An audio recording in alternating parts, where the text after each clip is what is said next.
Shri CH Krishna గారు visit చేయడం జరిగిందండి.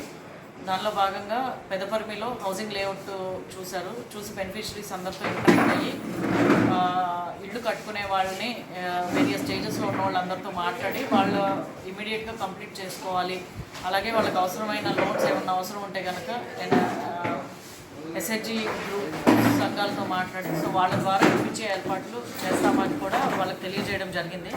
అలాగే పెదపరిమి అంగన్వాడీ సెంటర్స్ కోసం కూడా విజిట్ చేశారు.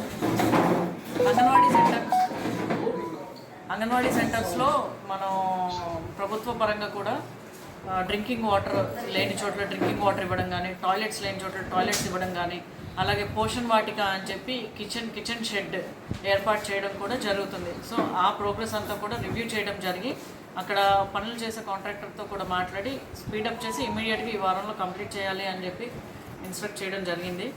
అలాగే ఇప్పుడు 7వ తారీఖున ప్రభుత్వం ప్రతిష్టాత్మకంగా చేపడుతున్న మెగా పేరెంట్ టీచర్ మీటింగ్కి సంబంధించి మన తుళ్ళూరు మండలంలో కేవీఆర్ జెడ్పీ హై స్కూల్లో సెలెక్ట్ చేశారు. అక్కడ ఎమ్మెల్యే గారు వచ్చే అవకాశాలు ఉన్నాయి కాబట్టి సో ఆ స్కూల్ కూడా విజిట్ చేసి అక్కడ ఉన్న పరిస్థితులు ఏంటి, ఏర్పాట్లు ఏ విధంగా ఉన్నాయని చెప్పి హెచ్ఎం అలాగే 10th క్లాస్ స్టూడెంట్స్ అందరితో కూడా మాట్లాడి ఈసారి ఎలాగైనా సరే పాస్ పర్సంటేజ్ ఇంప్రూవ్ అవ్వాలి, స్టూడెంట్స్ అందరినీ మోటివేట్ చేయడం జరిగింది.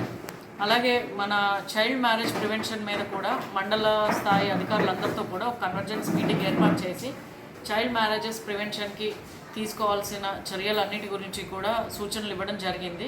అలాగే వివిధ డిపార్ట్మెంట్స్ అందరితో కూడా ఇంటరాక్ట్ అయ్యి ఆ డిపార్ట్మెంటల్ రివ్యూ తీసుకుని మండలం ఏ విషయాల్లో ప్రోగ్రెస్ తక్కువ ఉందో అవన్నీ కూడా రివ్యూ చేసుకుని ఎంఎస్ఎంఈ సర్వే కానీ, అలాగే డ్రింకింగ్ వాటర్కి సంబంధించి కానీ, సీసీ రోడ్స్కి సంబంధించి కానీ, అలాగే అపార్ ఐడి జనరేషన్స్ కూడా జరుగుతున్నాయి. సో దానికి సంబంధించి ఇవన్నీ కూడా అధికారులు అందరితో కూడా ఇంటరాక్ట్ అయ్యి అలాగే పంచాయత్ సెక్రటరీస్ అందరికీ కూడా సూచనలు ఇవ్వడం జరిగింది.